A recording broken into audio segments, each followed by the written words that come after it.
Welcome, everyone. This is Dogwood's Beyond Gas organizing kickoff call for summer 2022. My name is Paige Gorsak, and I use she, her, or they, them pronouns, and I am calling you tonight from Coast Salish territories, unceded and surrendered lands of the Musqueam, Squamish, and Tsleil-Waututh peoples. And I'm so thrilled to be here with you. I'm Dogwood staff organizer for Vancouver and area, and it's been really amazing in the last few days to see, tons and tons of folks signing up for the call. I think at my last check, we were close to 200 folks. So hopefully, hopefully we'll see everyone on the call this evening. It's really amazing to know that here at Dogwood, we do have this kind of support to get involved over the summer. And it's a testament to all of you, the change that we'll be able to make this summer. I am incredibly lucky tonight to be joined on this call by four incredible guests.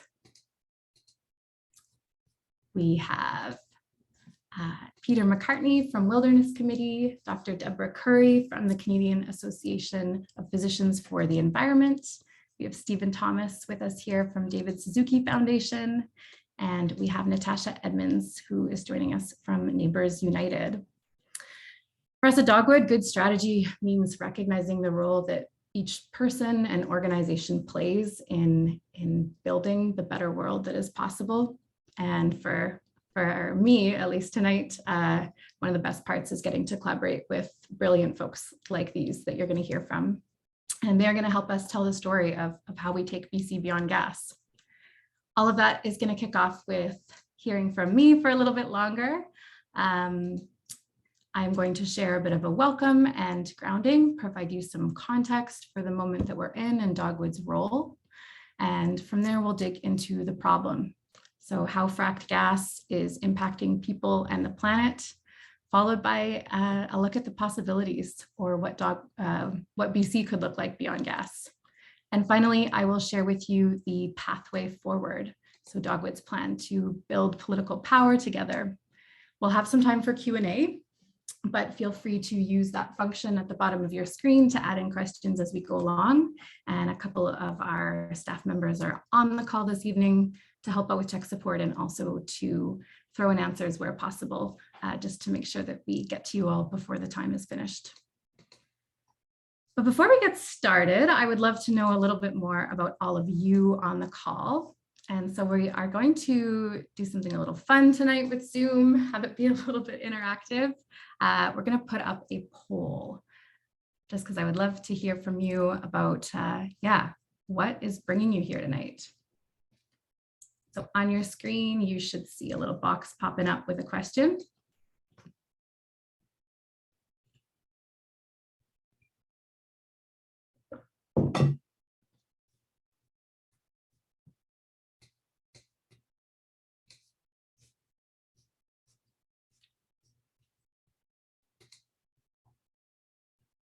Amazing. I love to see the all of the above. Selfishly, that's the answer that I put at the end, just because I'm so thrilled about all of these pieces.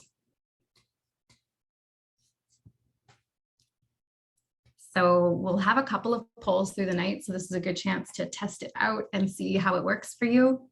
For those of you who are watching the recording at home, you can at least see the questions up on the screen, even if you can't answer them live. Great. So I will get started with my remarks tonight, and I want to do that with a bit of a deeper acknowledgement of the stolen land that I am living on. I am living here in Vancouver as an uninvited guest. And for me, that comes with a deep responsibility to do my part in repairing colonial injustice and fighting for colonial institutions to stop blocking Indigenous sovereignty and governance. And it's really crucial for me and for my colleagues at Dogwood, and I'm sure for many of you on the call, that we don't separate that work from our efforts on climate and the environment.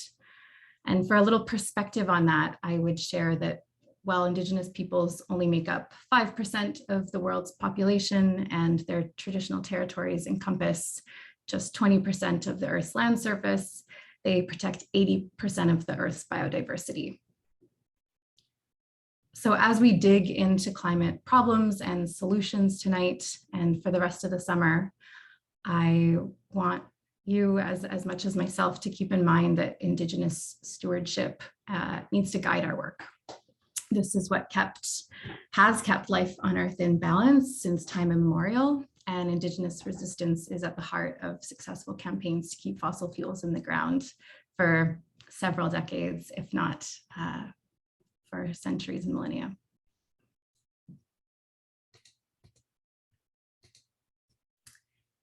So we are just a few weeks away from the grim one-year anniversary of BC's deadly heat dome, and more people than ever are waking up to the stakes of this climate crisis. But too often, we're finding that folks aren't connecting the dots between these emergency events and the roots of the problem here in BC, which is expanding fossil fuel extraction, and more specifically, fracking for so-called natural gas. And as our guests tonight on this panel are going to make clear, fracking for this dirty fossil fuel is not only BC's biggest carbon bomb, but it is also poisoning fresh water, devastating the environment, putting human and animal health at risk, and violating Indigenous rights. And all of that is how we at Dogwood came to our Beyond Gas campaign, which is an effort to end provincial support for fracked gas, to get gas out of our homes and buildings, and act in solidarity with Indigenous peoples who are resisting gas projects. And if we want to prevent future climate disasters and protect our shared future, we need to do that work of keeping gas in the ground and not drill tens of thousands of new wells and build new pipelines or engage in more violence against Indigenous communities. All of those things are what our government is currently doing, and we need to work to make sure that that doesn't happen. So on this note, I would love to know how many of you out there have signed our pledge to keep gas in the ground. I imagine some of you have if you're long-term Dogwood supporters, have been on our list for a while. This is our most recent pledge, and again, it is at the heart of our Beyond Gas campaign and guiding our work. And Jamie, can I get you to share that one in the chat for folks who may want to sign? And I'll give folks a minute or two just to throw your name on there. The reason that we ask you to do this, and this will become relevant as we talk about canvassing this evening, is because it's the best way to stay up to date on Dogwood's broader campaign and not just our volunteer activities. And it also ensures that you are counted among our growing base of people who want the BC government to stop approving new projects.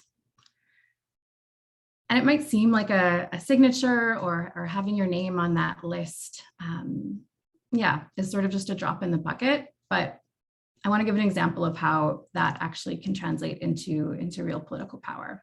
Just 2 weeks ago, Dogwood hit our first campaign milestone with Beyond Gas when the government canceled some of the worst fossil fuel subsidies here in BC. And that only happened because of organized people putting pressure on the government. So folks like you who stepped up to sign our petitions, to sign petitions from our allies, like the ones on this call. And together we collected more than 25,000 signatures that went forward to the government. And with that, they have pared back the billions of dollars of handouts that were being given to this industry. And several thousand of those signatures, I'll just mention, were collected last summer through canvassing with Dogwood. So if you are out there on the call and helped with that work last summer, please give yourself a little pat on the back. And while those efforts by the government they don't go far enough, we can talk more about that later in the Q&A or at the end of the call, and maybe Peter will chat about that as well. It's not enough, but it reminds us that we can affect change when we are working together. And it is those steps in the right direction that that keep us moving forward on this path. And that kind of people power, building that with all of you, that has always been at the core of Dogwood's work. We look for ways to shift power from corporations and politicians over to everyday people in BC so that we can tackle the climate emergency and work towards upholding Indigenous rights and sovereignty. And people is really at the heart of our Beyond Gas work this summer. And that's because, while we had this big push on fossil fuel subsidies and on the money, it's not enough, right? For us here in the call to care and for 25,000 British Columbians to put their voice forward, it's not enough for the government to take the action that we know needs to happen and in the time that we have left for it to happen.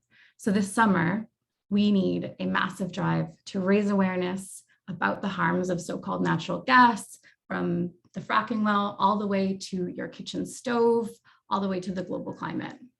And that means that we need more people putting pressure on the government. We need more people speaking out about why we need to end fracking. And unfortunately, that's tough.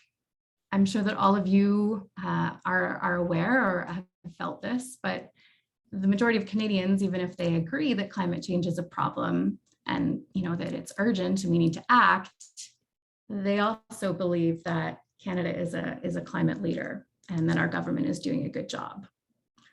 We also have a large portion of our population who don't have a sense of the clear causes of the climate crisis and are maybe still concerned about the ozone hole or plastic straws.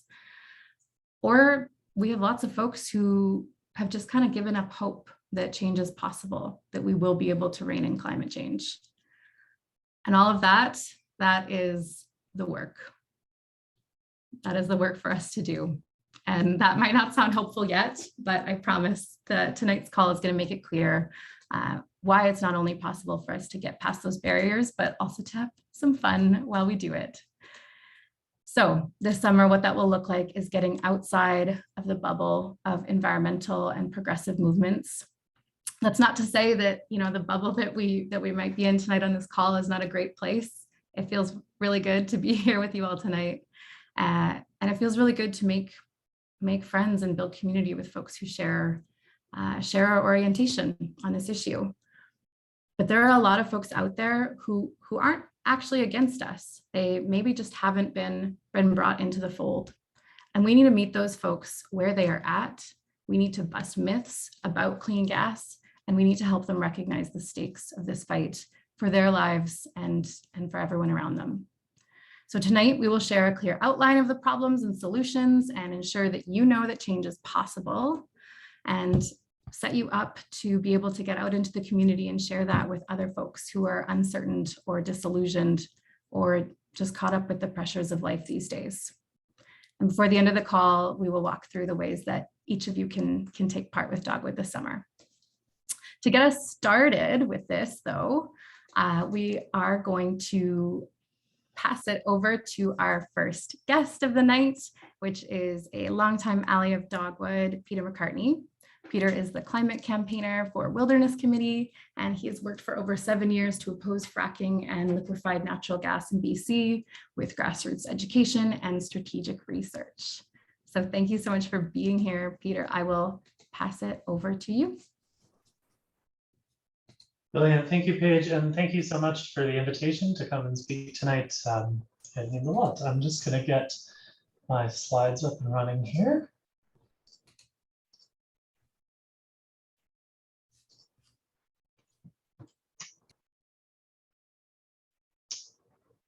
Great. So as Paige mentioned, I'm the climate campaigner for the Wilderness Committee. I'm here in our office on Musqueam, Tsleil-Waututh, and Squamish territory. And most of my presentation tonight, references activities that are happening on Deneza and Danetha territory in Treaty 8 territory in northeastern British Columbia. So sort of that corner of BC, east of the Rocky Mountains on the border with Alberta. So lots of folks, they know a bit about what fracking is, but most people in British Columbia have never traveled to the Northeast. Maybe you've seen videos of people that have been able to light their water on fire because of fracking. But here to demystify the process a little bit. And so what is fracking?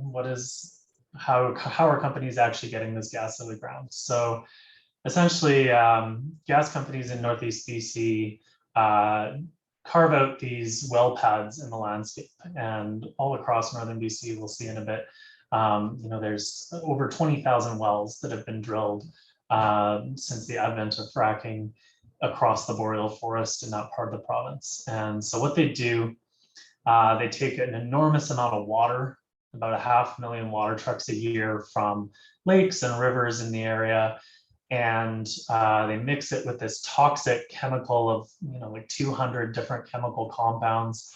And they pump it underground with silica sand, which is also a known carcinogen that has to be mined from places as far away as Manitoba. And they take all that and pump it under the ground at really high pressure. And what that does is it splits open the shale rock beds that are deep below the Earth's surface.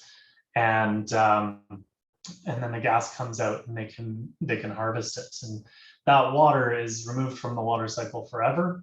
And of course, it's not really a perfect process. There are fault lines that they create, and in the wells, when they're drilling down, they can have gas escape. They can have some of those chemicals escape into local groundwater aquifers. And then, of course, when they're storing the water, there's enormous problems. Fences fall down, moose drink the water, that kind of thing. So that's a bit about the process of fracking. The gas that comes straight out of the ground goes to a processing plant, is refined into what we would know as natural gas, and then piped to where it's used. This is an example of an active fracking operation. The one before is the drilling, and you can see there's all these trucks lined up here, and those are to pressurize and pump the water underneath the ground. A quick history of fracking in British Columbia. It's been around since about the 90s, and originally it was this kind of newfangled technology that they used to access gas that wasn't previously accessible, so really deep gas. For the last 20 or 30 years, most of the gas in British Columbia went to domestic use for houses in the province. And then about a third of the gas actually goes over to the Alberta tar sands, where they use it to boil water and oil in order to boil the oil out of the sand, basically. But around 2010, the writing was sort of on the wall. Gas prices here were very low. There was not a lot of new people tying into gas connections, and the price of oil had tanked, and so the Alberta tar sands were not growing like they had. And in the 2013 election, Premier Christy Clark kind of pulled a wild card and said, we're going to have this $100 billion liquefied natural gas industry in BC. We're going to have 5 of these plants on the coast, and we're going to pipe our gas across the continent, freeze it using a tremendous amount of power, and then ship it over to Asia. And so the price of LNG went down, as it often does, and a lot of these LNG proposals sort of fell by the wayside. But when the NDP government got elected in 2017, they really wanted to do what Christy Clark couldn't do, which was build an LNG facility. So they teamed up with the feds and handed LNG Canada, a consortium of companies led by Shell and Petronas, but also with Korea Gas and Mitsubishi and China's state-run petroleum gas company. And that LNG Canada project in Kitimat is the project that is currently under construction. It's the project that would be fed by the Coastal GasLink pipeline. That's kind of where we're at. These entire landscape in northeastern British Columbia, this beautiful boreal forest, sort of really tall, towering plateaus, and then winding rivers that have been kind of carved into the landscape over millennia, has been torn apart between all the well pads, access roads, pipelines, processing plants, and seismic lines. Over 75% of the Blueberry River First Nations territory, the main First Nation where the fracking is taking place, is within 500 meters of or 250 meters of an industrial disturbance. And that it's horrifying when you go up there and you get some aerial views of exactly what's going on. This is a water supply for fracking at Kelp Lake. It's almost as big as the lake next door. This is a water facility. This is a pyramid of toxic waste. It's hard to tell, but it's about 50 meters high.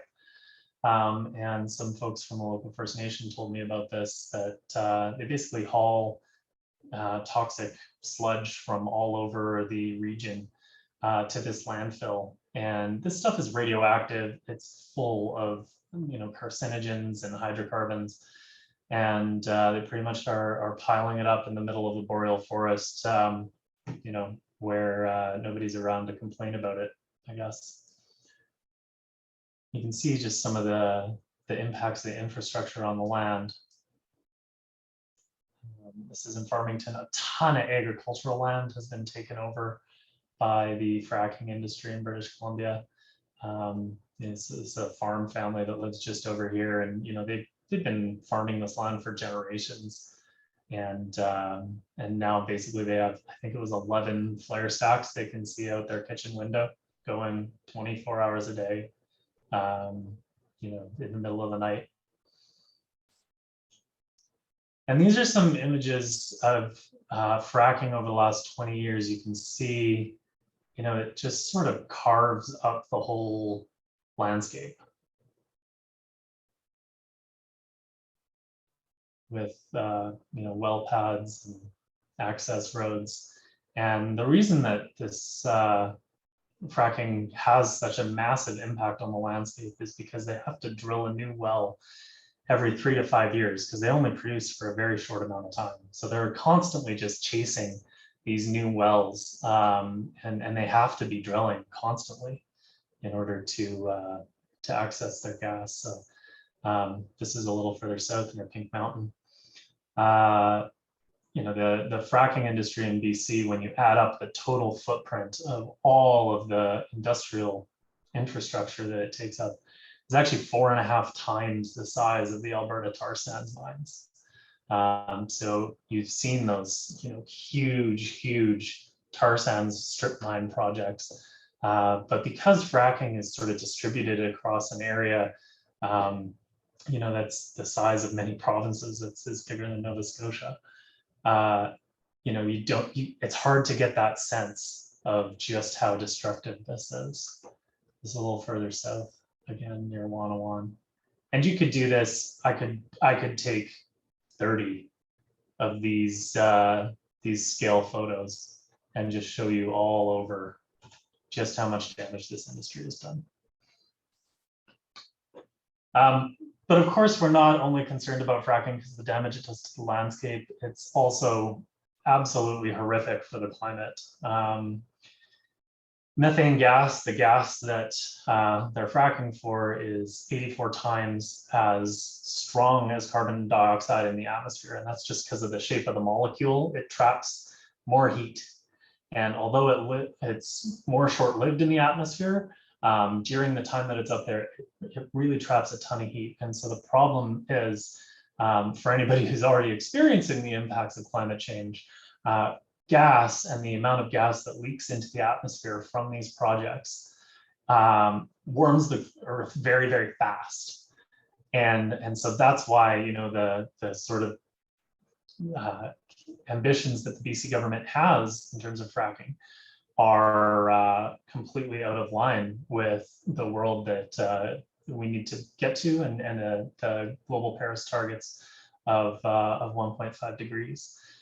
So, oops, last thing I just wanted to say, this industry would die on its own. Honestly, we are transitioning off of fossil fuels, and the Alberta tar sands are, sort of looking to reduce emissions. And without these liquefied natural gas terminals that the BC government supports, this would go away. But instead, the BC government wants to continue to support liquefied natural gas industry that would export gas to Asia. And just one of those facilities, that one that I was talking about in Kitimat, would contribute more carbon pollution than every passenger vehicle in British Columbia. It is staggering how much this damage this industry would do to the climate. And it needs to be stopped in order for us to meet our climate targets. So that's all I would say. Thanks so much for having me in, and I'm looking forward to answering your questions.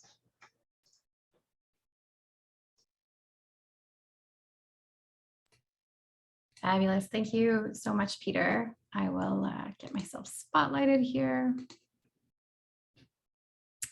And yeah, we will have some time for questions from Peter along with our next speaker in just a few minutes. So if folks you have questions, I welcome you to just throw them into the Q&A function at the bottom there, or if you can only access the chat, one of my colleagues can support you to get them put into the right place.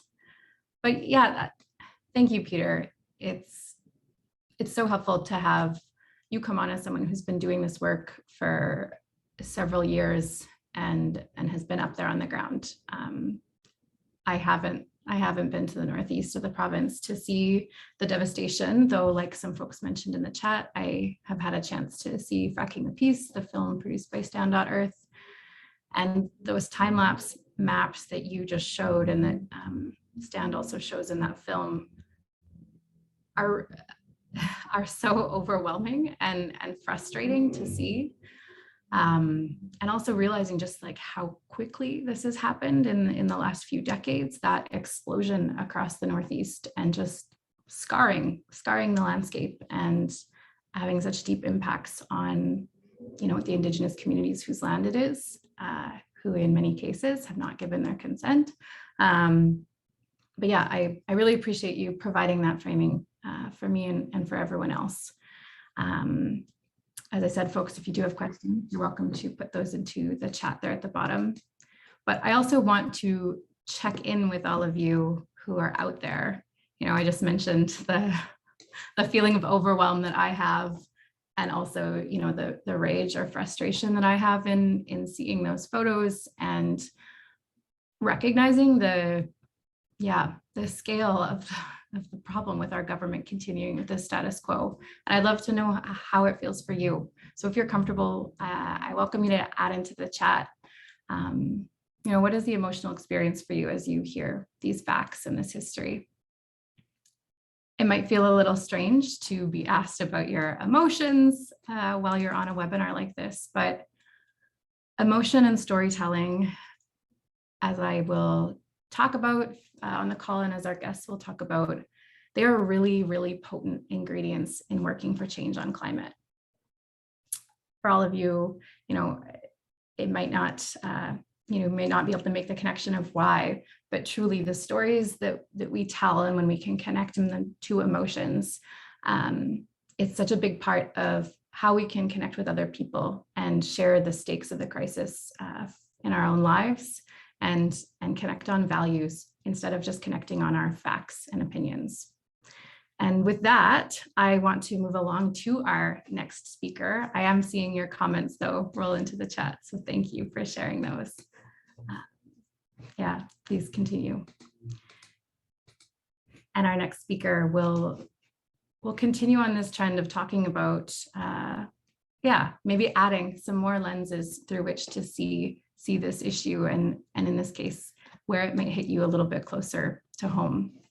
Our next speaker is Dr. Deborah Curry, a friend and ally. She is a committee member with the Canadian Association of Physicians for the Environment. And CAPE, if you folks are not familiar, is a national organization formed in BC that advocates governments for healthier environments and for action on climate change. And with CAPE, Dr. Curry works on the CAPE Unnatural Gas Committee. So you can see in the photo there is a billboard that Dr. Curry had a hand in getting put up. And that committee's role is to bring awareness to the public, to municipalities, and to the provincial government about the health impacts of natural gas, both locally where fracking occurs and globally due to climate change. Dr. Curry is a family physician in Vancouver on the unceded territories of the Musqueam, Squamish, and Tsleil-Waututh people. Over to you, Deb. Dr. Curry. Great, thank you, Paige, and thank you, Peter, for that great explanation of what's going on in northeastern British Columbia with fracking. So I'm just going to share my screen.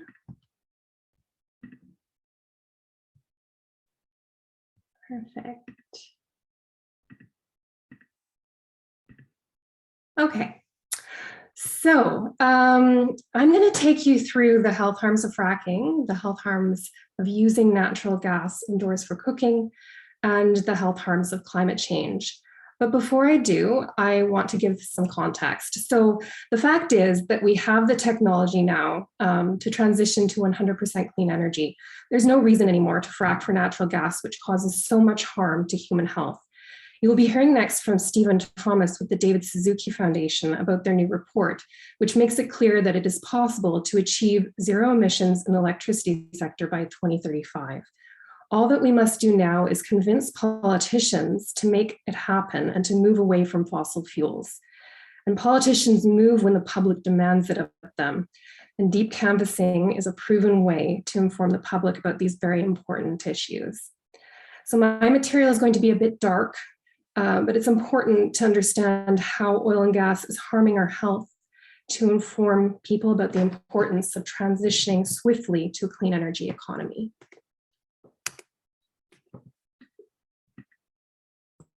Okay, so these are the environmental impacts of fracking. So on air, volatile organic compounds such as benzene and formaldehyde are released from fracking operations.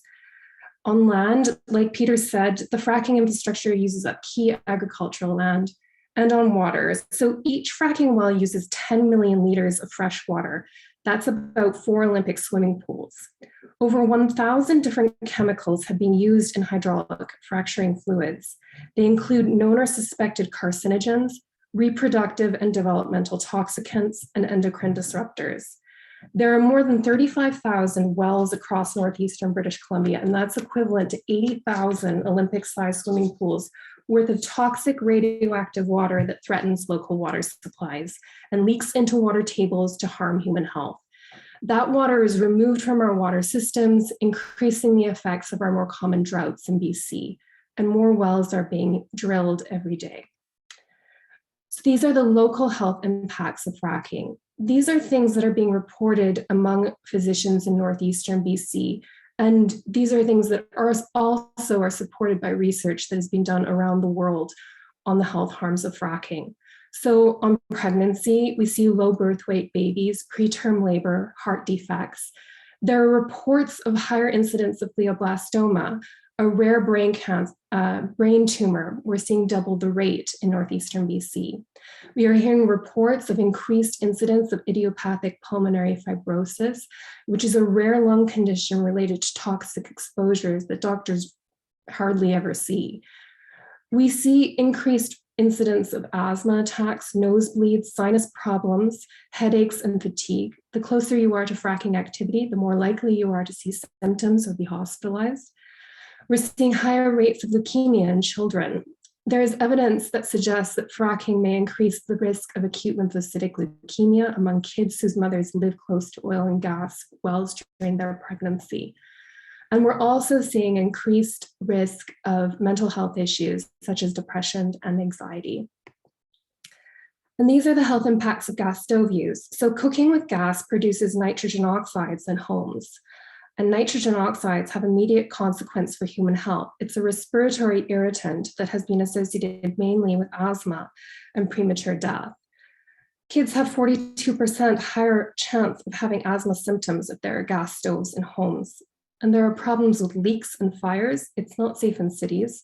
There are other alternatives available like induction stoves and electric stoves, and we need to move away from these gas stoves. And then, of course, the health impacts of climate change. So some quick natural gas facts. Natural gas is made of 70 to 90% methane, and when it is burned, it creates carbon dioxide. It is a fossil fuel, therefore, and causes climate change. And as Peter said, methane causes 84 times the warming effect of carbon dioxide in the atmosphere over a 20-year period. And current satellite imaging shows methane emissions are 70% higher than previously reported. So in the short term, winding down methane emissions in the fossil fuel sector is essential to limiting the health harms of climate change. And just a quick note about renewable natural gas. So also known as RNG. So RNG is something our provincial gas utility, FortisBC, is advertising a lot about lately. RNG is natural gas that is captured from waste. But the fact is that RNG is less than 1% of the gas and pipelines in BC. And we don't want to upscale human waste to create natural gas to burn into carbon dioxide in a climate emergency. And RNG still leaks into the atmosphere and causes methane emissions. It's a greenwashing distractor by the industry. And this is what doctors saw in 2021. So smoke inhalation due to wildfires, severe lung disease, burns, heat injuries, displacement from homes and communities, extreme heat, approximately 600 heat-related deaths, thousands hospitalized due to heat-related illness. And flooding and mudslides, we saw drowning, displacement, some permanently, highway accidents due to unsafe and high volume traffic on remaining roads, and then mental health problems. So people fearing the end of the world, suicides, overdoses, and then also, of course, COVID-19. So I'm a busy working physician. People often ask us at CAPE why we volunteer to raise awareness about the health effects of natural gas and climate change. We do it because it's our job to protect the health of our patients and safeguard the future health of our society. We know from research that as climate change progresses, we will see more heat domes, drought, desertification, ocean acidification, wildfires, and other extreme weather events. The heat dome this summer was devastating, but we're still producing methane and carbon as a society. And if we do not act boldly and swiftly in decreasing our emissions, the health costs of climate change will escalate. I'm sadly one of the few physicians in BC who lost more than one patient to climate change this past year. Just a few months ago, I was comforting a family member who lost someone they loved in 2021 to a climate change disaster. Their life will never be the same, and the shock of losing someone in such a nonsensical way is devastating. After the floods this past fall, a colleague of mine provided counseling for those who were devastated by the floods that would not have been possible without climate change. The look in her eyes after hearing their stories was haunted. Another colleague of mine works in Salmon Arm as an emergency room physician. This year, after seeing patients in the ER from asthma due to smoke inhalations, burns, and heat injuries, her son brought home school materials created by FortisBC, our natural gas utility in BC. The school material was self-described by FortisBC's website as offering lessons and education materials on energy solutions, conservation, and safety that were, quote unquote, based on BC's current curriculum. But the material appears to normalize natural gas to kids, and it was widely used by overworked teachers in BC. So the emergency room physician, Laurie Adamson, started a campaign with CAPE to get fossil fuel company propaganda out of our classrooms. And it is working. CAPE met with BC's Education Minister, Jennifer Whiteside. FortisBC removed the curriculum from their website for review. And climate change education is being reviewed in BC to ensure students can learn in an unbiased environment. This is a wonderful story, and it goes to show how informing the public about injustices can make change happen. The work that Dogwood is setting out to do is important. Through this work, we can reach out to people in our communities to tell them the truth about natural gas and about other alternatives. We have so many things to gain from moving away from fossil fuels. The concept of planetary health may not be familiar to you all. Planetary health aims to reconcile the current human world with Earth's natural systems by focusing on health and justice for all species and by nurturing conditions for all life to flourish and prosper. Through the concept of planetary health, Humans are interdependent and part of nature, creating regenerative systems. We know when natural systems around us are healthy, humans experience better physical and mental health, quality of life, and social well-being. In the end, moving away from fracking for gas and oil is about creating healthy regenerative systems and health and well-being for all. Thank you so much for your attention, and I would like to acknowledge the tireless volunteers and employees at CAPE and my colleagues, my very dear colleagues with the Unnatural Gas Committee. Back to you, Paige. Thanks so much, Deb. Dr. Curry, it is, it's a real pleasure to have you on the call tonight, and not joining us as a volunteer, though I love that you're able to take action in the community with Dogwood in that way. But yeah, it's a thrill to get to hear from you in your professional capacity and as a CAPE advocate. It's really inspiring. I think for most of us, we're excited to meet doctors and healthcare workers, just knowing, everything that you do every single day to support our communities. But it's even more inspiring to know that you are making those connections between, the sort of intangible of climate change and the tangible of our bodies and our health. And yeah, I think that you in that role are, I think inspiring other doctors to get to take part. And hopefully for those of you on the call and maybe have any doctor friends or nurse friends, you can connect them with Dr. Curry and with our campaign this summer. I also want to acknowledge that for all of you on the call, I was kind of reading through the chat and seeing some of the emotions that folks were sharing.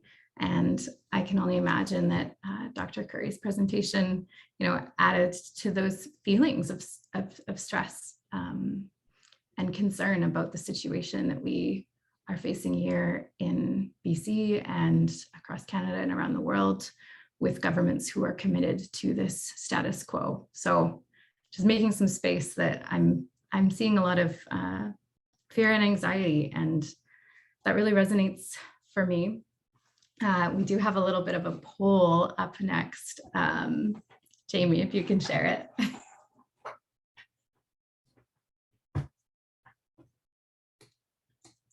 So for all of you, in the face of what's been shared so far, are you feeling any motivation to take action?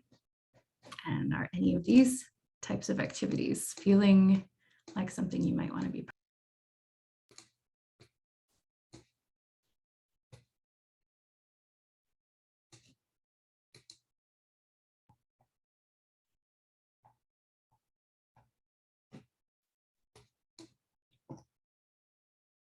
Awesome. Yeah, seeing lots of folks who want to talk to their friends and family about what you've learned tonight, to write letters to your government officials, to maybe explore some of those changes personally, a little bit less support for that. And I think that that's really valid. I saw some of the questions in the Q&A asking about, the fact that not everyone has the, material ability to start making those changes. And for us at Dogwood, that's a really big part of the kind of political orientation that we take when we're looking at climate, is to move away from personal responsibility and kind of that downloading of the need for change to happen to every single person. It is so common, where it's on you and you need to feel bad about the changes that you haven't been able to make yet, and sort of shifting that lens to the folks who do have power and who are making choices that impact all of us and impact all of our futures. And in this case, it is our government who's supporting and expanding fracking, as well as those corporations that are determined to suck every last drop out of the ground in the Northeast. I appreciate everyone filling out the survey. I'll just share the results there with you. I also want to say that, the phrase motivated might have felt a little hollow in that moment. Increasingly worried, yeah. Motivated, maybe not so much. If that's you, that's really okay. And I will just say that I can relate.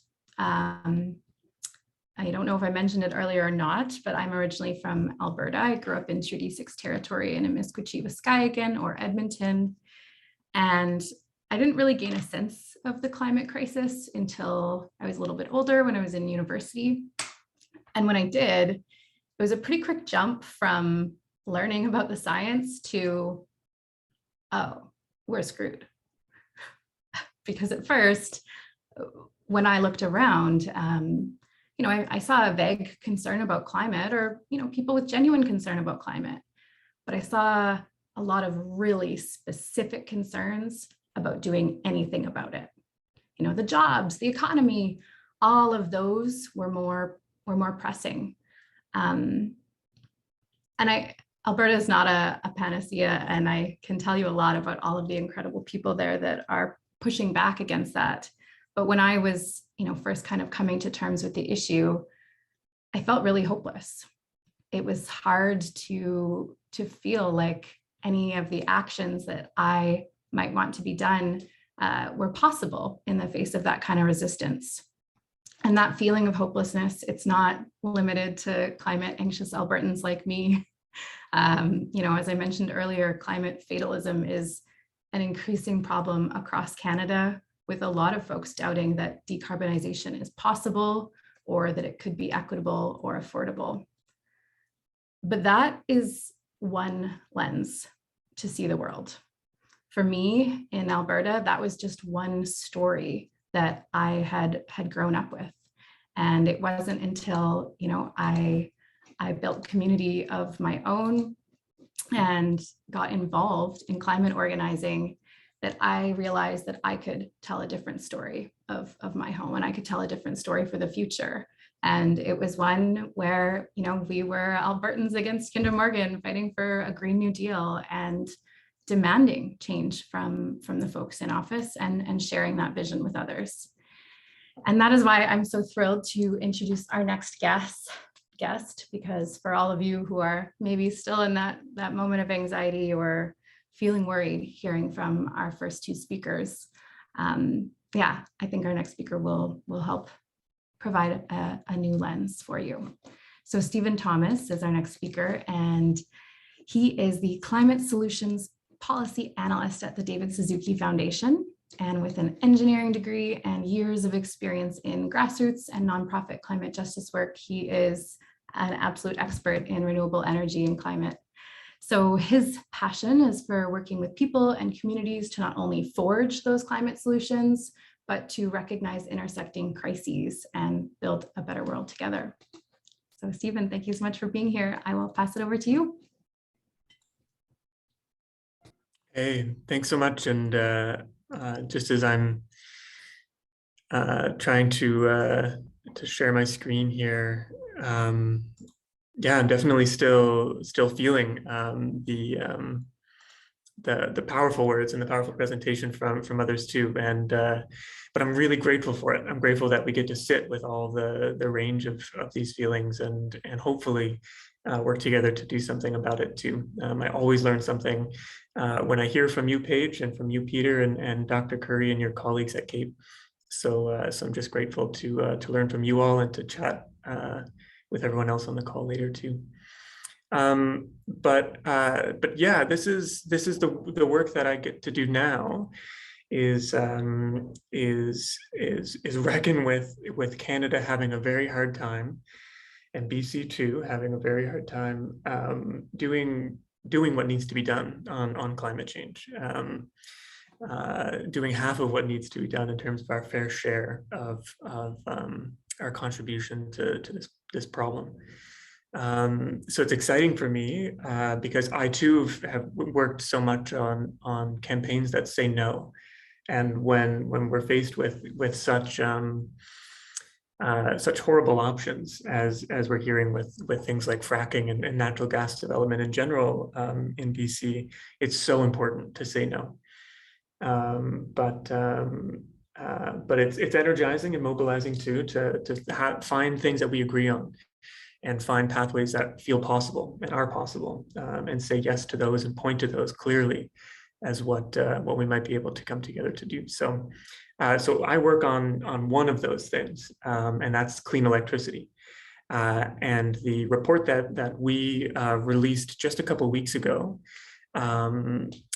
we've been working on this for more than 3 years at the David Suzuki Foundation on getting all the technical pieces and the modeling right for how Canada can get to zero emissions electricity everywhere across the 10 provinces by 2035, with details there about BC and about each province that I encourage folks to check out the report and check out more details. I'm challenging myself today to not use any graphs, but if you're interested in the technical pieces that we really dig into in that report, please check out the website. I'll put that in the chat, and I'm always around to talk about those details too. Alongside that modeling report that we think is important to get right is another report, and that's titled Decarbonizing Electricity and Decolonizing Power.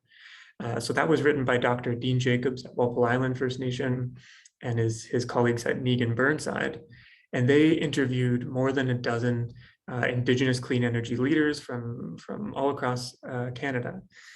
And it's digging into these questions about if we're moving forward with a new way to meet our energy needs in Canada, how can we do that in a good way when it comes to Indigenous rights of title, with honoring the existing enormous leadership from Indigenous communities already when it comes to clean energy, but making sure they have seats at decision-making tables, free, prior, and informed and consent is upheld.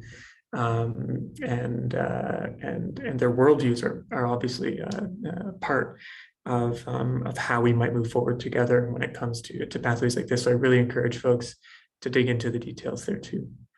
But when we talk about the technical pathways, or what we hear all the time about it not being possible, or maybe being too expensive, or we're not quite ready yet in Canada to get to 100% renewable electricity. Our report is one of the first in Canada to show clearly that it is. And this is like the main bottom line that folks can take away from all the years of work, is that 100% zero emissions electricity using mostly renewable electricity everywhere across the 10 Canadian provinces by 2035 is possible, affordable, and reliable. And we dig into the details in each of those in the report. In the things that we say yes to, we achieve these pathways that produce reliable electricity with things like wind and solar, energy storage, energy efficiency, building retrofits to make ourselves more comfortable in our homes and spend less on energy, and upgrading and connecting more electricity between provinces and between regions. As we say, it's also important to say no to things, and we were really careful to make sure that this pathway doesn't include any fossil fuel. So certainly no natural gas, no new natural gas, and phasing out all of that fossil fuels that we're depending on today. But even things like nuclear electricity, large hydroelectricity dams, things like Site C, for instance, aren't part of this pathway. And things too like carbon capture and storage, which we feel risk continuing using natural gas forever and ever, and then just slapping carbon capture on it and not quite getting to the pathway that we think we need to.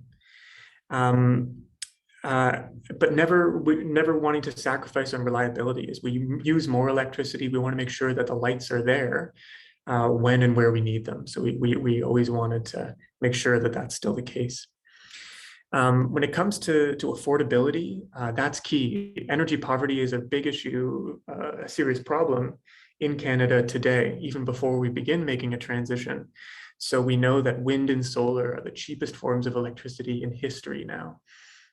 They're cheaper than gas, they're cheaper than any other option we have. And that's one of the reasons why a pathway like this is comparable and even cheaper to the business as usual kind of pathway that we might see otherwise. But it's important too to have focused energy poverty programming to make sure that things like high efficiency heat pumps and building retrofits for people are affordable and are accessible to people who are already struggling to meet their electricity needs. But this too, we think, is not only a way to avoid the worst of climate change, but is a better world to live in, right? We're healthier, we're safer when it comes to energy security. There are opportunities with pathways like this for communities, indigenous nations, municipalities to own and benefit from renewable electricity. And again, all these aspects of not only making your home more efficient, but that means you spend less on meeting your energy needs, and you're more comfortable in your home. You're warmer in the winter and you're cooler in the summer with the air conditioning possibilities with things like heat pumps too. And of course, we do this because this specific target, 100% clean electricity by 2035, is showing up over and over and over again from pathways from the International Energy Agency and the Intergovernmental Panel on Climate Change as a clear thing that a country like Canada can do, that a province like BC should do, that's in line with a 1.5 degree target, with that target coming from the Paris Agreement, that might allow us to avoid the very worst of the climate crisis. This is one thing we can point to, and one thing that we can get done, can begin doing right away. That's another important part of this work and the report, is it's using technologies that are available right now. We don't need to wait for someone to invent something to make this possible. All these things are proven and scalable, and it's just a matter of coming together to build them. And building them is going to take people, and that it takes people calling for it. And I'm really excited to dig into the details about that here in British Columbia. But it's a jobs and investment piece too. Across Canada, in our work, it's more than 1.5 million job years, growing to 75,000 jobs every year. Between now and 2050, as we do this work. In BC, 170,000 job years and more than 8,000 jobs per year, just in the building of wind and solar and electricity upgrades. And we know, of course, that when we talk about the just transition, there's so much more to say about making this real and making this relevant for what communities actually want. Not everyone is going to move from working in a fracking field to installing solar. But we know too that, of course, this includes the care economy. This includes teachers and nurses and all these things are part of where we're headed to. This is just part of the work that I touch in the report, is the opportunities that are there. The one piece maybe for me too is like one thing to end on while talking about the jobs piece is I grew up in Nova Scotia. And it's very common there, although we don't have a thriving fossil fuel economy anymore. It's very common there for folks to commute back and forth to work in the tar sands. And my brother-in-law, my sister's husband, did this for the first few years of their marriage. And it was just in the last 2 years that my sister and he started a small solar company in Nova Scotia. And that was not easy. That's a whole story in itself too, that kind of path for that leap for someone to take. And it won't look that way for everyone, but I'm so proud of them for this photo that I have on the screen is their first project, which is a farmer's market in a rural place called Pugwash in Nova Scotia. So maybe just leaving on one little hopeful note for folks as we talk about the next steps. Thanks so much. Thank you so much, Stephen. It's so good to hear about this report and just to hear from you all of the different elements that are coming into this, of ways that it becomes possible. And I'm seeing the Q&A like lighting up with folks who just want to hear from you and like absorb this knowledge and this, the hope. So it's so good to have you here. Thank you. And for folks who are on the call and, want to, dig into this and get a chance to read the report, we will make sure to share it after the call tonight when we send along the video recording so that you can dig in. And I'm sure that the David Suzuki Foundation and Stephen will have other events too, if this is of interest. Our next piece here tonight is, if I get my screen share going on again, is another little poll for you. I want to hear how Stephen's presentation is resonating for you. And again, seeing lots in the chat. So we are on the call tonight until 7:30 and we still have quite a bit to cover. So I know that folks are throwing those questions in there and we are doing our best to answer them live. But Peter and Dr. Curry, I just wanted to make a little space. If there were questions that you saw floating through the chat that you wanted to take a minute to address, I'd be really happy for you to do so. Even ones that you already answered, or yeah, just as if there's any that you would want to speak to. And actually the same goes for you, Stephen. There was one that I heard that came up a couple times, so maybe I'll just answer it for folks because it wasn't necessarily clear. When I talk about, is what happens to the water if it gets removed from the water cycle. And so basically they keep it in ponds until they're done fracking with a well, and then they inject that water back down into the well and seal it off. But a lot of times the well casings end up cracking, or water ends up migrating through sort of vertical fissures in the rock, and that's how the water can end up polluting groundwater supplies. So most of it just gets buried underground forever. It's full of frack fluid. You wouldn't want it to be put back into the water system, but some of it ends up in there. Thanks, Peter. Yeah, just one comment. People are asking about resources. So I think that Dogwood's going to make some of the information today available over the next few days. And if anyone wants to go to our website, CAPE put together a website as part of our natural gas campaign. So it's called unnaturalgas.org. Feel free to visit. Thanks, Deb. And Stephen, maybe actually a question I'm just seeing it coming up as sort of a fun one, given where you are right now, which is, have you had any feedback from provincial and federal government to your report? And maybe we could ask the same of you, Dr. Curry, around the unnatural gas campaign. Yeah, I'll say two things. I'll say, I'll leave you with a hopeful one. But the first is that even though it's really clear that a pathway like this is possible, and I'm really surprised and inspired that that we're hearing good feedback from the federal government, at least, on making this possible, on making sure that this kind of target happens in Canada. They're leaving all kinds of room for more natural gas, but with this carbon capture and storage stuff that I was talking about. So not solving so many of the health problems that Dr. Curry was talking about, but just trying to use, in my view, a technology that doesn't even work well to continue burning to natural gas forever is a big concern. But for me too, as I said, it's really, I hesitate to use the word hopeful, but it is. It's a little bit inspiring for me to work on something that I feel we can really get done. And I'm seeing that already in the feedback from folks too. Folks are really excited to get to work on it. And I should have mentioned off the top too, I'm here in Ottawa on City Algonquin territory talking to government because I'm thinking about a federal policy right now.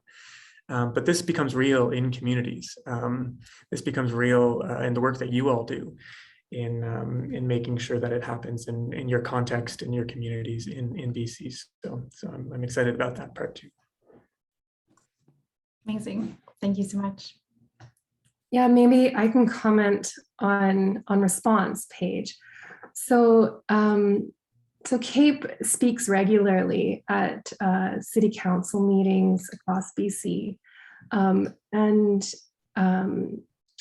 Part of all of this is just getting the information out there and getting people talking about this.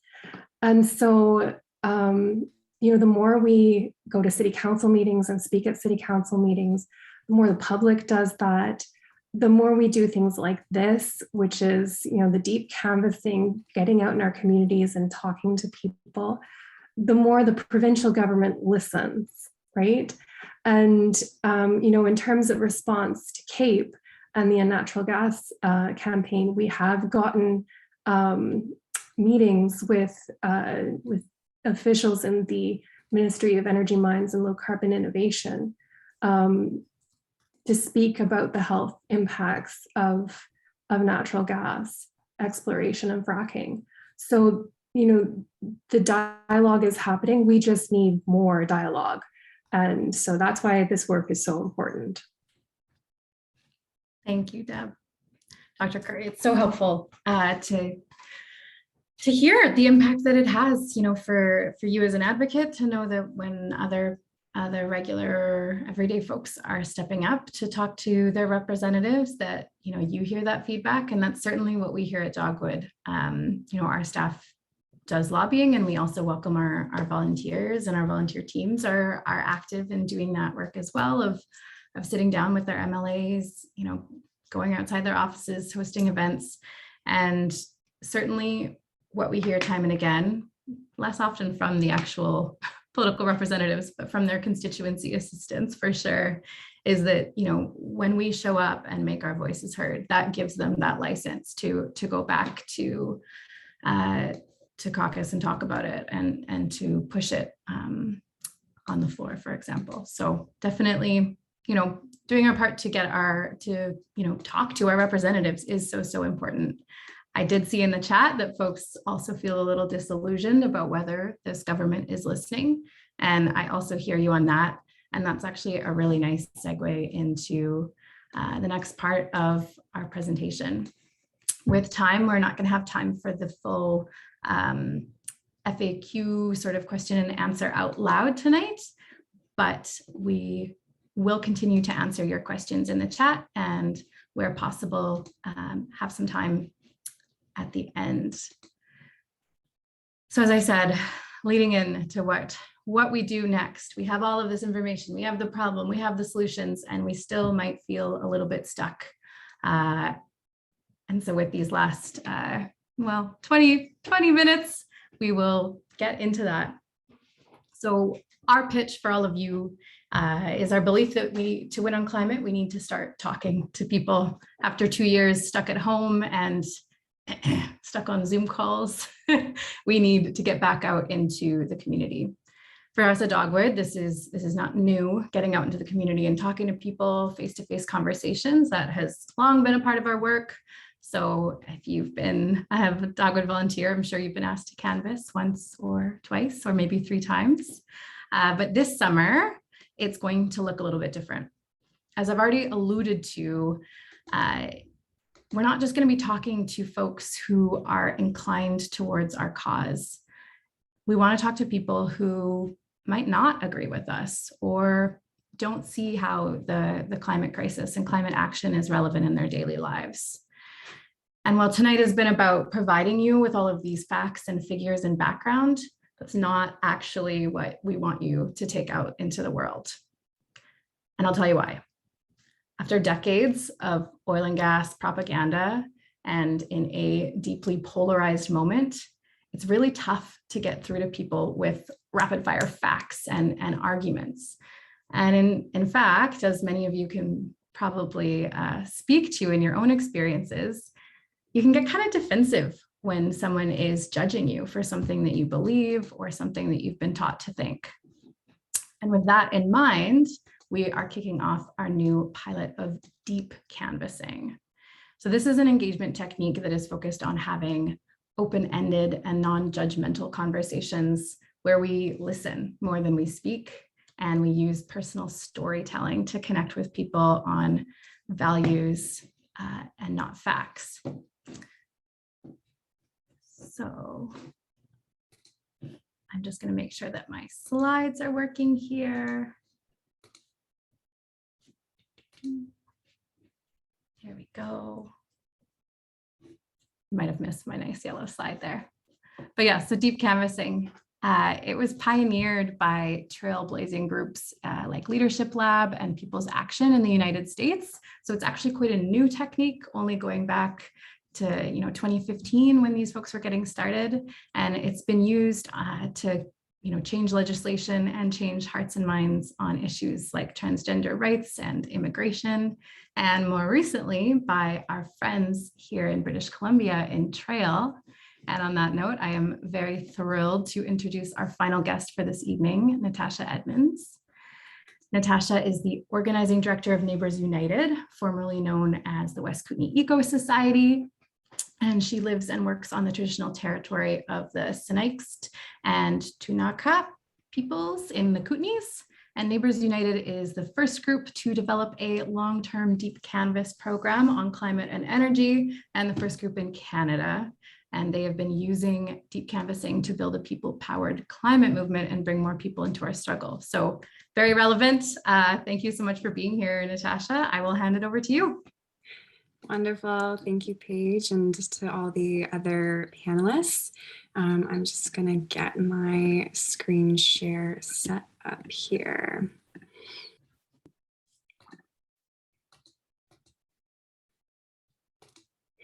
Okay, yeah, so as it was shared, I'm here to talk to you about deep canvassing to build support for climate action, how to overcome polarization and build a people-powered climate movement. But first, I want to start with sharing a little bit about my story and why I'm here and why I do the work.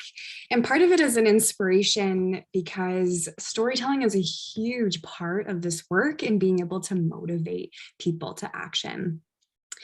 So really, my interest in climate advocacy grew from a young age. I spent my childhood on a lake in Quebec, exploring the shoreline and canoeing and searching for nesting loons and swimming frogs. And as the years went by, the lake changed with increasing shoreline development, destroying habitat and making it busier, noisier, and a more polluted place for people and animals. And every August, I would look forward to the magical call of the 40 loons that would spend time in the bay during August migration season, to become more and more disappointed and sad as the years went by and development persisted and they no longer came. When I moved to British Columbia several years ago, I felt the same awe of the outdoors and a desire to explore as I did when I was a kid. And I remember my first summer here, one day I was about to go for a hike and, I got to the trailhead and I turned around. The air was so polluted. Wildfire smoke filled the skies. And again, I felt that feeling of disappointment that I had felt in Quebec. And disappointed and sad that myself and my community couldn't get outside and get where they needed to get. And I feel the same way for British Columbia and Quebec as I do for my neighbors everywhere. The need to protect the places and people we love, and places that support us. And that's why I'm here to talk to you today and why I'm so incredibly passionate about deep canvassing, because we need to bring more people into our common care and struggle that we all have, because we need to have climate solutions that work for and speak to more people. So with that, to give a little bit of a background, Neighbours United, formerly known as the West Kootenay Eco Society, in 2015, we launched our 100% renewable energy campaign, where we organized in our local communities to build enough community support to get local councils to transition their community energy to 100% renewable by 2050. We now have 13 local governments committed to this goal. In 2019, we had 6 of them sign on, and it was a huge year. At this time, and as we developed the campaign, our goal was to become one of the largest regions in North America committed to a transition to 100% renewable energy. But we learned that in order to do this, we needed to connect with our resource extraction communities in a different way. And in a different way that our traditional organizing tactics weren't going to be able to do. So within the region, in the city of Trail, one of Tech Resources' largest metal smelting refineries in the world lives within the city limits. And this is where we began deep canvassing, because we knew that we needed to meet these folks where they needed to be met, and approach their concerns to environmentalists, environmental issues with compassion and listening. So to give a bit of background, and Paige did this as well, but so I will add to that, deep canvassing is an engagement tactic that strives to be transformational instead of transactional. And its intention is to shift the underlying feelings and attitudes that will change how people vote and behave in a long-lasting way. So it was born in California in 2008, where Proposition 8 to legalize gay marriage continued to, as it was called at the time, continued to be voted against, even though polling said that it was going to be in favor. And there was a 28th loss in a row. And it didn't make sense to people. It was the year that Obama got elected. It felt like it was a progressive time. And so people who were really invested in this were like, what the heck is going on? Why are people voting against this? So organizers and thousands of volunteers came together and decided that they were going to go talk to the people who voted against them. They were going to go there and try to be honest. And by doing that, they were trying to figure out how can we decrease homophobia and persuade people. And eventually that ended up being voted on successfully, and deep canvassing has grown into this huge movement all across North America. And the way that it's a little bit different than a traditional canvass is that a deep canvass, you start off with getting the surface conflicted, nuanced feelings of folks. So where do they stand on the scale of 0 to 10? And then while we do have a script, we train canvassers to listen, ask questions, share story, and be compassionate. And yeah, we share and exchange vulnerable stories with the people that we talk to, with people who we feel like may not initially agree with us. And yeah, as Paige alluded to, there has been proven impact in same-sex marriage, transgender rights, abortion, immigration, even played a role in the Trump versus Biden campaign, the presidential election. So deep canvassing has a large persuasive impact and is proven to inoculate and withstand later fear messaging. And various scientific studies that have been associated with deep canvassing have shown that someone's mind stays changed at least 9 months later. So it is really powerful. So with deep canvassing, we want to shift, we want to shift our climate action that make the pendulum swing in a different way. And so, yeah, we want to make environmental policies not a political or party issue, but rather a people issue to bring more people into our common struggle. And so we're kind of seeing this in our political spectrum right now. And with deep canvassing, we think we can do this. And we have shown that we can do this around climate. We can make climate more of a people issue. And really with deep canvassing, we're trying to build a people-powered climate movement by connecting with the muddled, movable middle. So 45% of people who agree that climate change is a real problem, but they're not engaged yet. And as a result, their support is unreliable, or they really don't know what to do. And that brings Neighbours United to 2020, where we launched the first ever Deep Canvas project in Canada and the first ever complete deep canvas program on climate and energy. We spent a year and a half developing our script, and then we launched our volunteer program in June 2021.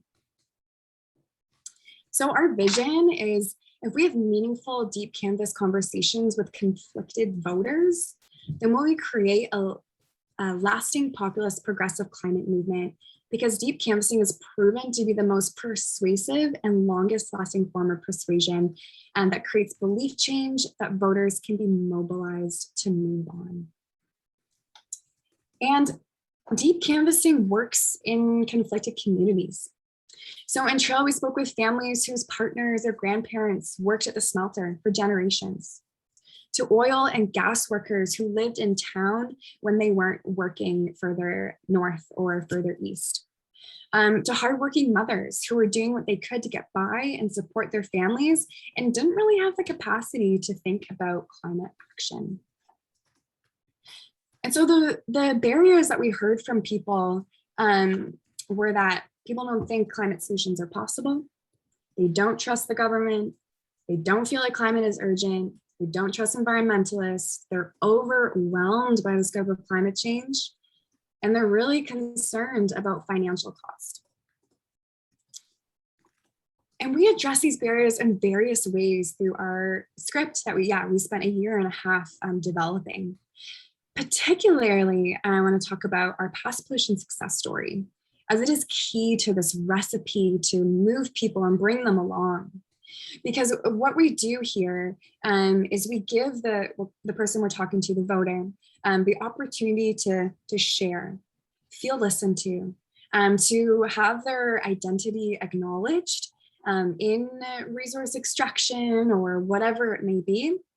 And for the canvasser to offer a tangible example of industry, government, and community working together. So that later on in the conversation, after we share story, because that was an example that they know of and have some identity in, they can feel that it's maybe a bit possible to do that again later.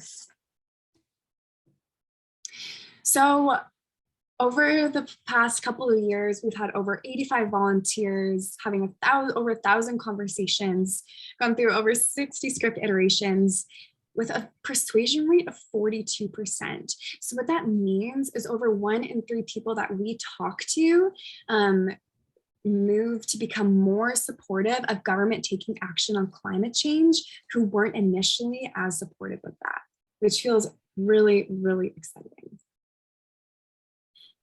And so all of this, key elements for a successful deep canvas program is building a script that works as a roadmap for persuasive conversations, developing a training program to help canvassers flex a few key skills, including storytelling and compassionate curiosity, and creating an intentional team culture that supports and heals canvassers. It can be challenging to be vulnerable.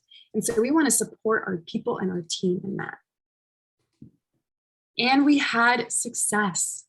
In April this year, the city of Trail said yes to transition their community to 100% renewable energy, also showing that beyond the 42% persuasion rate, that we could make a change for the better for people in their community.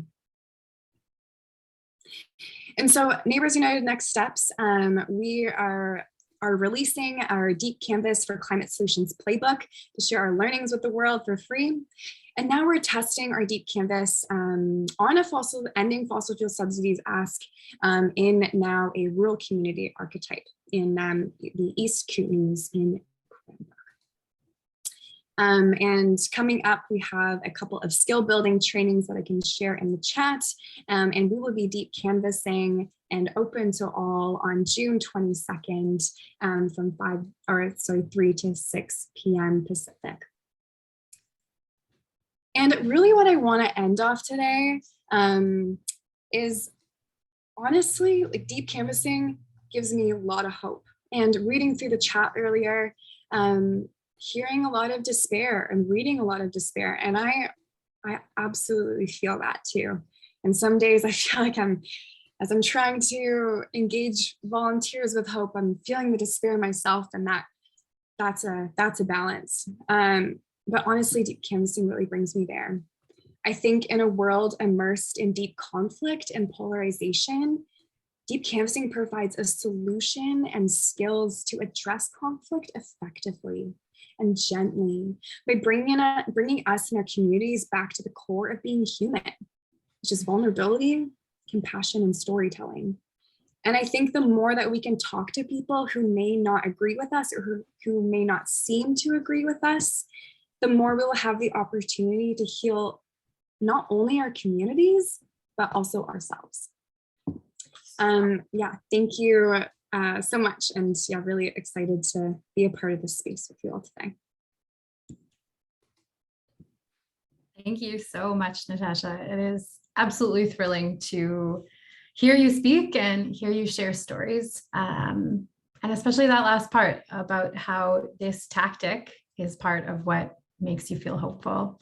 I know that for me, when I have had the chance to join Neighbours United and get on the phones and chat with folks in your community, it really is empowering and exciting to be able to have that kind of conversation and not feel like I need to have all of the facts and information and argue with someone and be the smartest person in the room, but actually just to meet them as a fellow human being.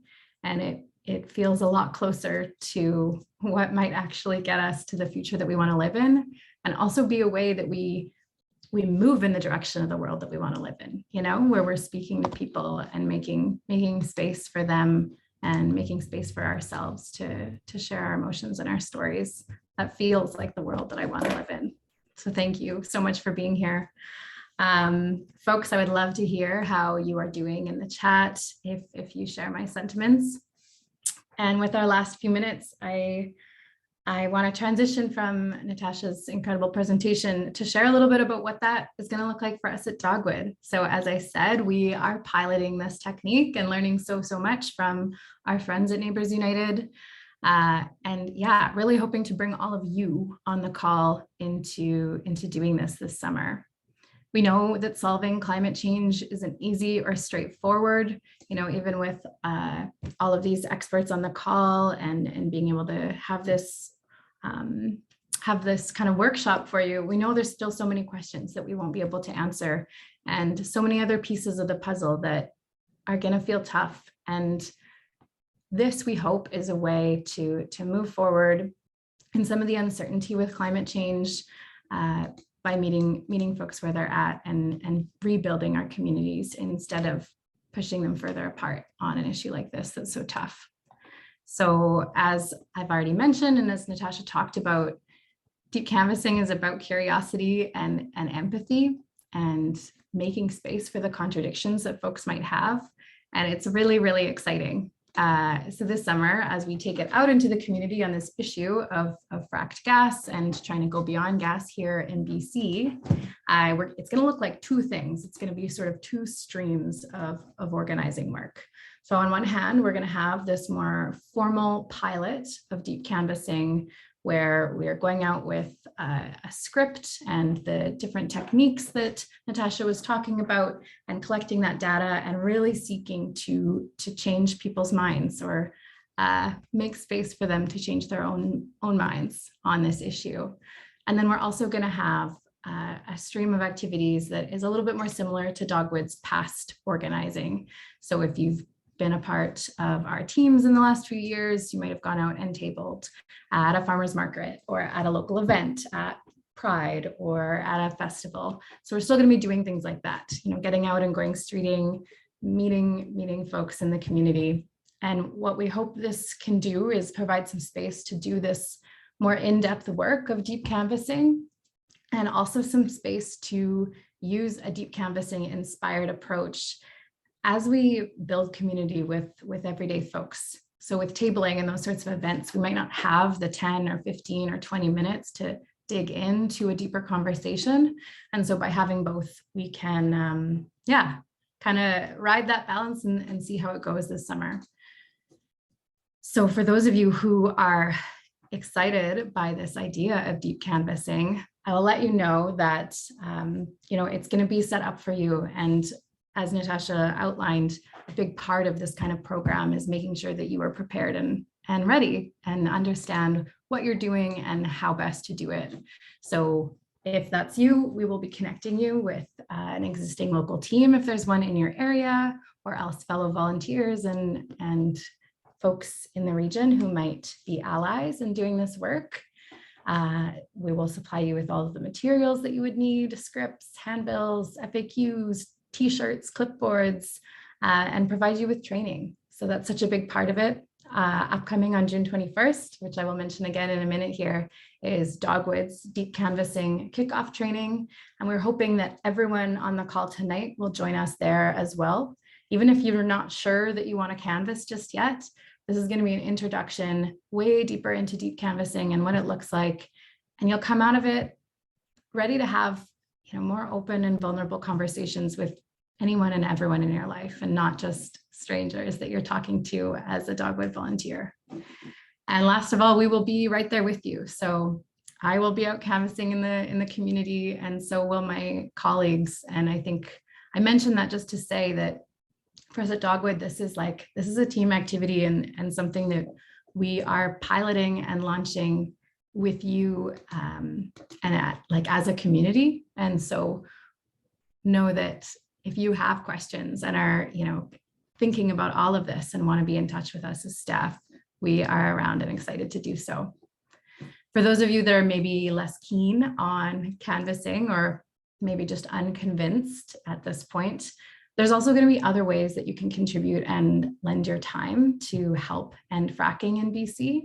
And that includes both in-person and remote opportunities. So for folks who want to get involved in person, but are maybe feeling a little bit shy about knocking on doors right now, that is okay. I will hopefully, get you there over the course of the summer.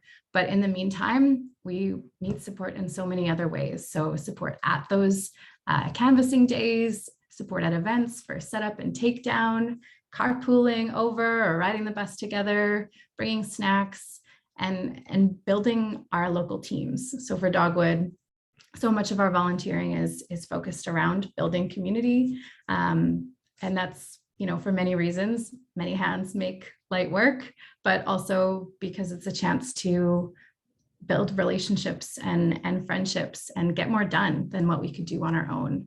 And it's also a part of how we build that power by bringing more folks in and making them feel welcome to our movement, rather than feeling like, this is a space that only some can join. So those are two really big ways that we will need support for folks in person. And then also remotely, things like data entry, helping phone bank and call and connect with new volunteers, provide them with information, reminders about upcoming canvas shifts, as well as the digital sort of behind the scenes work of, getting our events online, sending reminder emails and text messages, or just helping, team meetings happen over Zoom. So many different things, many ways that you can help out.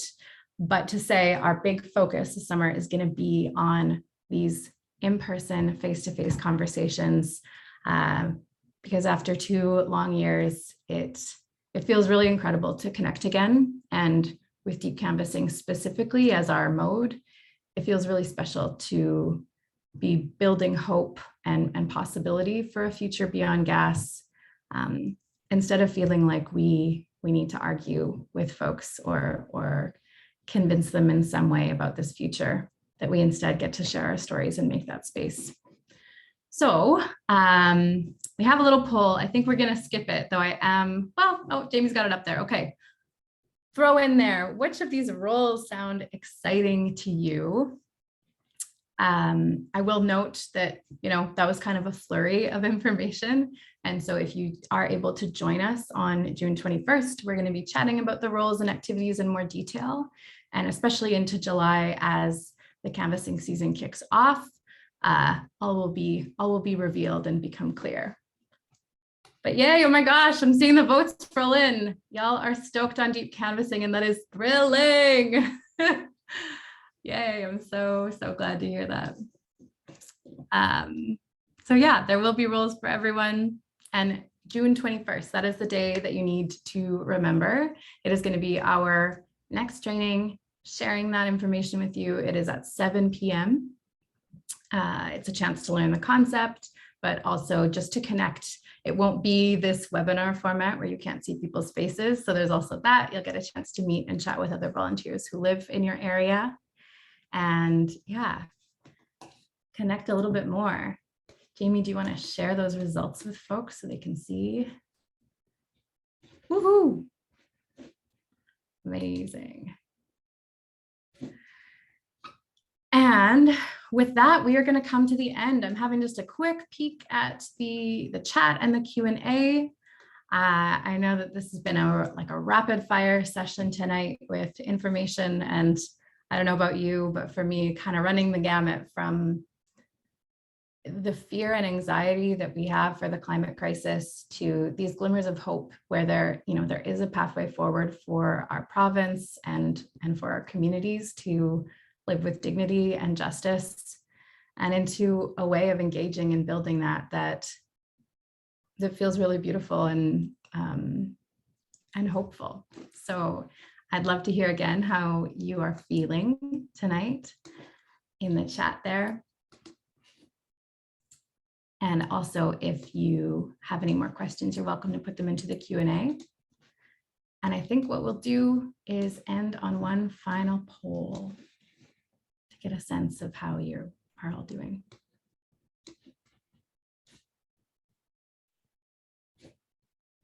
And maybe we still have our panelists on the call. I don't know if any of you want to hop on and say a little farewell or make any comments before we end.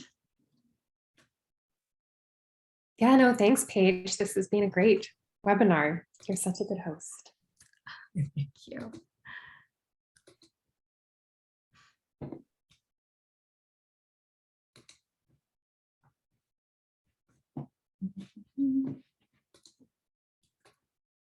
All right, yes, seeing lots of keen folks, hooray.